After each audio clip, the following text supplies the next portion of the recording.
બવાલ movie તમે જોયું હશે. કોઝા મૂવીનો બેઝ છે એપિલેપ્સી.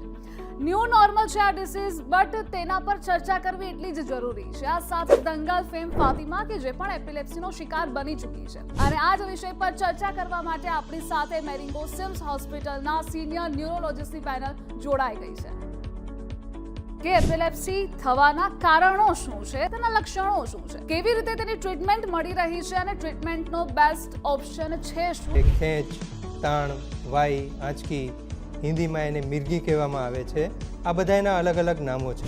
એપિલેપ્સીના ઘણા બધા ટાઈપ છે, પણ મેઇન વાત કરીએ તો બે મુખ્યત્વે ટાઈપ છે. 1% of population are at the risk of epilepsy. તો આપણે ઇન્ડિયામાં જોવા જઈએ તો 1.5 થી 2 કરોડ લોકોને એપિલેપ્સી થઈ શકે છે. જે એપિલેપ્સી થવાના કારણો હોય છે એ ઓલ્ડ એજમાં અલગ હોય છે એઝ કમ્પેર ટુ ચિલ્ડ્રન.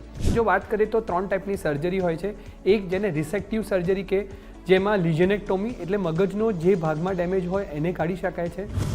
જુઓ એપિલેપ્સી પર વિશેષ ચર્ચા સોમવારે બપોરે 2:25 કલાકે માત્ર ગુજરાત ફર્સ્ટ પર.